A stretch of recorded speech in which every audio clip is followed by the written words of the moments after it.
1 март 2014 година, почитувани гледачи, термин за саботното издание на вестите на КТВ телевизија.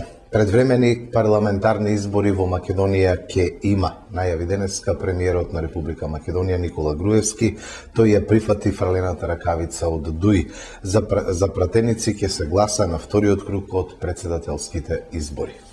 Премиерот на Република Македонија Никола Груевски на денешната конвенција за избор на председателски кандидат на ВМРО-ДПМН најави предвремени парламентарни избори. Во изминатите недели и месеци ги слушнавме изјавите на ДУИ дека ќе ги бойкотираат изборите, ќе излезат од владата и ќе бараат предвремени парламентарни избори. Во 2008 на 63 пратеници ништо не им пречеше. Подоцна, откако во 2011 добивме 56 пратеници, гледаме различно лице на коалициониот партнер. Во минатите 1 или 2 месеци ги слушнавме нивните изјави, одбегнувајќи јавни препреки од нивната одлука за предвремени избори, со образложение дека наш кандидат не гледале како консензуален, изјави Груевски. Премиерот додаде дека најважно е што ВМРО-ДПМН не подлегнува на уцени и закани. Тоа досега на сите им е јасно, а и на ДУИ. Второ, затоа веќе е јасно зошто и бараат консензуален кандидат, за да не го добијат и да одат на обид за пропагање на председателските избори и притисок за промена на уставот за партиите, а не граѓаните да бираат председател. Пред се, поради државен и национален интерес, ќе одговорам дека се прифаќа одлуката за предвремени парламентарни избори, кои ќе се одржат на истиот ден кога се одржува и вториот круг на председателските избори, истакна Груевски. Почна изградбата на нов кружен тек во Велес, ќе го регулира сообраќајот на влезот во градот под спомен Костурницата. Изведбата на целиот проект ќе чини над 100.000 евра, а парите се обезбедени од буџетот на општина Велес. Кружниот тек ќе биде готов за 2 месеца, инаку во следниот период е предвидено да се гради уште еден кружен тек, ќе се наоѓа во новиот дел на градот.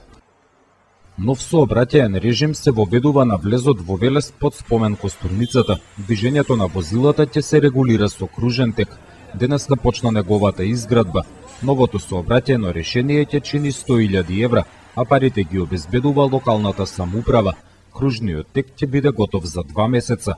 Од овој смер се движат многу патници, многу возила кои што заминуваат во разни правци, кои оди према Штип, Скопје, Гевгелија, према Езерото, Младост и обратно. Едноставно, она што го ветивме, го исполнуваме. Токму за оваа намена од Советот на општина Велес се предвидени 7 милиона денари, пари од буџетот на општина Велес, и за 2 месеца очекуваме да го видиме првиот кружен тек во Велес, кој што ќе биде осветлен современо и ќе представува продолжување на клучката од Штипско џаде према Велес, и со тоа дефинитивно Велес почиња но сигурно да наликува на град, бидејќи ќе го има првиот влез, званичен влез во Велес, кој што ќе го лесни движењето на сообраќајот. Знаете дека на ова место во изминатиот период често пати сме имале со оглед на карактеристиката на теренот, несакани случаи. Сето тоа сакаме да го избегнеме, да воведеме безбедност на сообраќајот во движењето, намалена брзина, прегледност на движењето на патниците. Во следниот период локалната самоуправа на Велес ќе гради уште еден кружен тек. Ќе се наоѓа во новиот дел на градот. Општинските власти утврдиле дека на оваа раскрсница се создава најголем сообраќаен метеж. Овој проект е дел само од проектите на кружните текови што ќе бидат во наредниот период, што се предвидени за работа за изградба. Тоа едниот е кај во нагоре, што ги чекаме документациите, потоа следниот за 2016 година ќе го предвидиме кај Башино село. Сите овој објект денеска што го почнаме со изработка, прво ги обезбедивме сите потребни дозволи, документации и се што е неопходно за отпочнување на една ваква градба. Изградбата на кружниот тек е меѓу низата проекти кои се реализираат во Велес.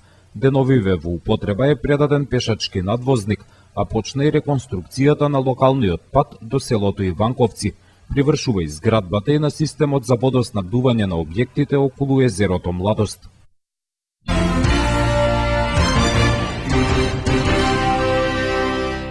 Вчера попладне Советот на општина Неготино ја одржа редовната 11-та седница. Извештајот и програмата за работа на локалната библиотека Страшо Пинџур во Неготино и програмата за работа на јавното комунално предпријатие за 2014 беа дел од точките на дневен ред по кои работеа советниците во Неготинскиот совет. Исто така советниците ја разгледуваа одлуката за доделување на користење на старата училишна зграда во село Горни Дисан на Сдруженијето спортско-планинарско-алпинистичко ориентационен клуб Антигонеа НЕГ од Неготино.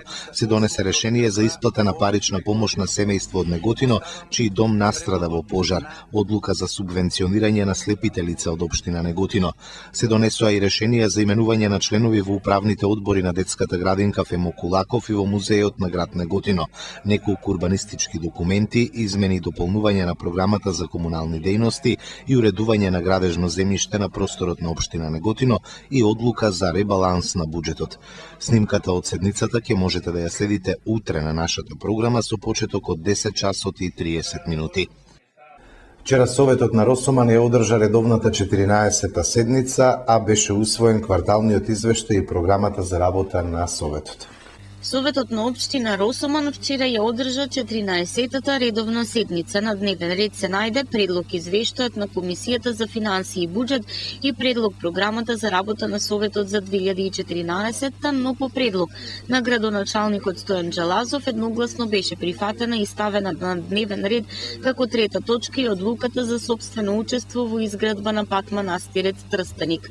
За извештајот на Комисијата за финансии и буџет, која се произнесе по две точки, предлог одлуката за усвојување на кварталниот извештај за квартал 4 за извршување на буџетот на општина Росоман за 2013 и предлог заклучоците по поднесените барања, одговорница зборуваше председателот на комисијата Маја Миленовиќ.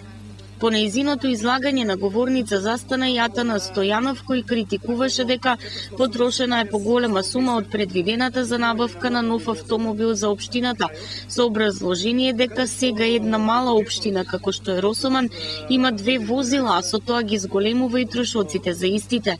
Но ова Радко Стаменов, раководител на секторот за финансии, одговорница изнесе документација со која се утврдува дека општината не потрошила повеќе пари од предвидените за оваа намена, туку искористила 1 милион денари со пренамена и со одлука на Совет. Од Стаменов советничката Миленовиќ побара за следната седница писмен одговор колку средства општината одобрила за културно-уметничкото друштво Росоман. По оваа расправа со 6 гласа за и 3 воздржани, Советот го усвои предлог извештајот на Комисијата за финансии и буџета, едногласно беше изгласан и предлогот за одобрување на средства по основ на поднесените барања, за кој градоначалникот Лазов се изјасни дека според законските одредби средствата ќе бидат пуштени по завршување на председателските избори, а во однос на одобрените средства за промоција на книгата за починатиот Новица Филиповиќ додаде дека промоцијата на делото ќе биде дел од манифестацијата Праскобер во Росоман. За втората точка од дневниот ред, предлог програмата за работа на Советот во 2014, кратко говореше председателот на Советот Маријан Чопенчев, кој рече дека станува збор за програма која е водилка на овој совет. Без дискусија советниците едногласно дадоа поддршка за истата. По одлуката за сопствено учество за изградба на патот Манастирец Трстеник, проект кој тежи вкупно 1.380.920 денари, со кој експресно мора да аплицира општината со 30% учество, појаснување повторно даде градоначалникот, кој образложи и дека стандардите велат ако се има сопствено учество, општината добива и повеќе бодови од агенцијата до која аплицира.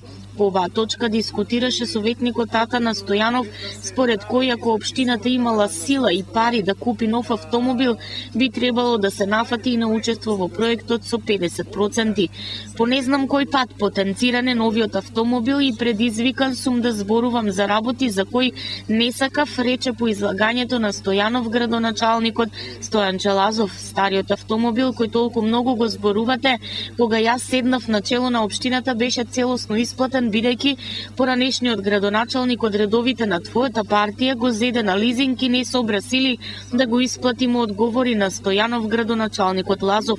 Во мојот мандат општината ги откупи и просториите во кои функционира, а порано никој не сообразили за тоа. Стариот автомобил е со многу поминати километри, дефекти кои и чинат многу е со драстично зголемена потрошувачка, која сега и со двата автомобили е прополовена, што значи општината добива, а не губи. Платена е во готово и без задолжувања, а ќе и користи на општината, градоначалникот и советот во овој состав и се надевам во следниот уште барем 5 години. Имаме буџет каков што за жал нема двојно поголеми општини од нашата и тоа би требало како советници да го цените од и останатите институции до кои аплицираме го ценат многу нашиот имот, заврши Лазов. По него кратко одговорница подршка за предлог одлуката за собствено учество при апликацијата за патот Манастирец Трстеник даде советникот Спасе Ристов, а Атана Стојанов одговори дека не е веќе дел од партијата на поранешниот градоначалник, туку сега припаѓа на нова партија. На крај од седницата и покрај спротивните дискусии, предлогот за учество беше едногласно прифатен од сите советници.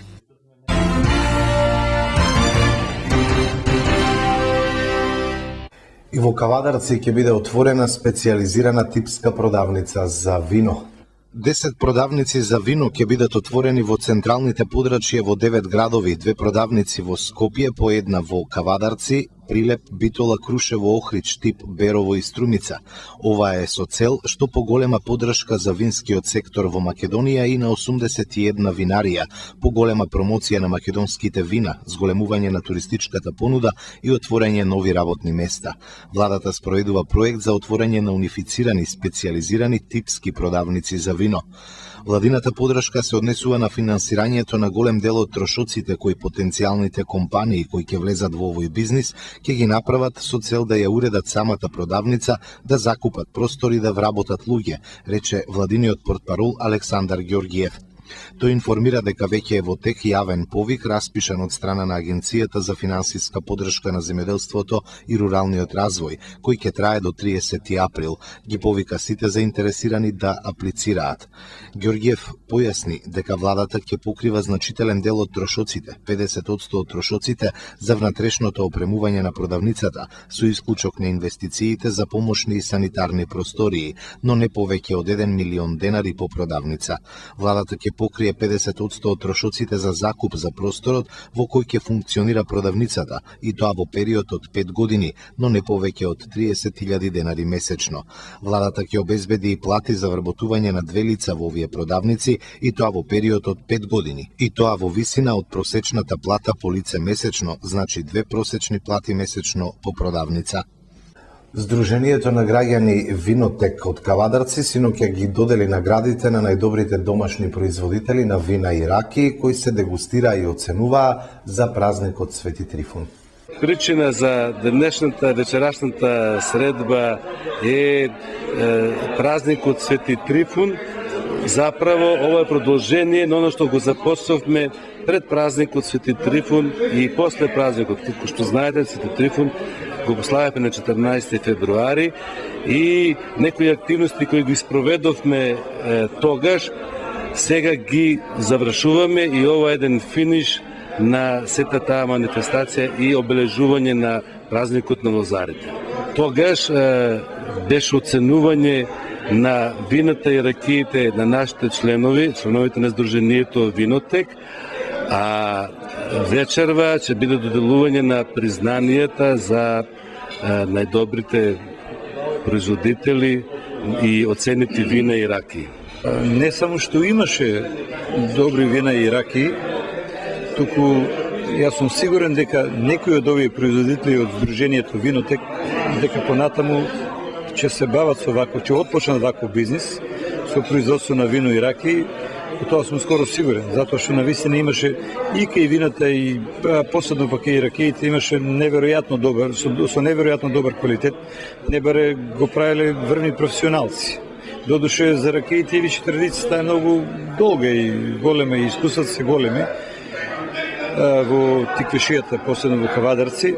Меѓутоа и кај вината имаше доста квалитетни вина и јас сум навистина изненадан. Значи винската култура понатаму напредува се едуцираат мислам лозарите и винопроизводителите и мислам дека како стојат работите, че има конкуренција, овие мали винари полека че им станат конкуренција веќе и на големите, барем во делот на квалитет.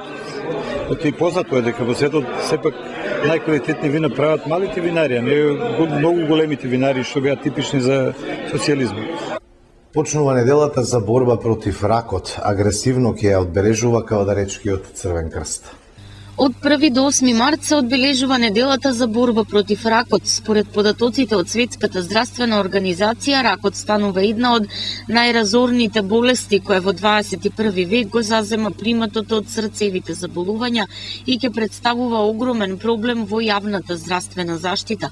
Секоја година се откриваат над 10 милиони нови заболени од една од најсмртоносните болести.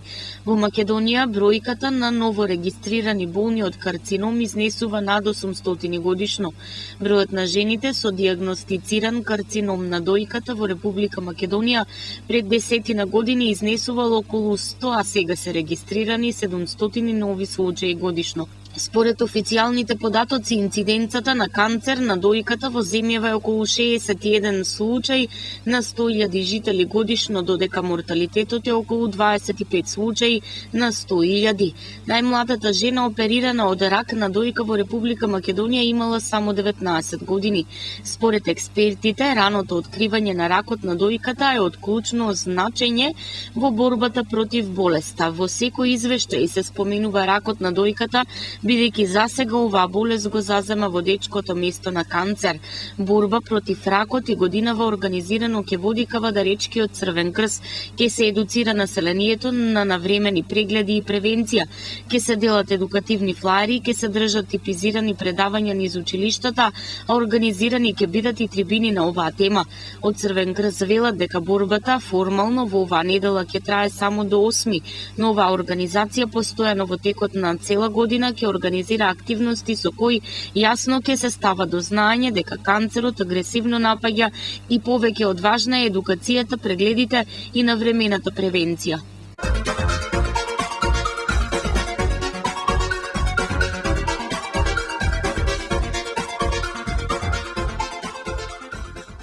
На крајот од вестите и прогноза за времето. Утре ќе биде нестабилно облачно со врнежи од дожд, а на планините над 1500 метри со врнежи од снег. Утринските температури од 3 до 9, а дневните од 6 до 12 степени.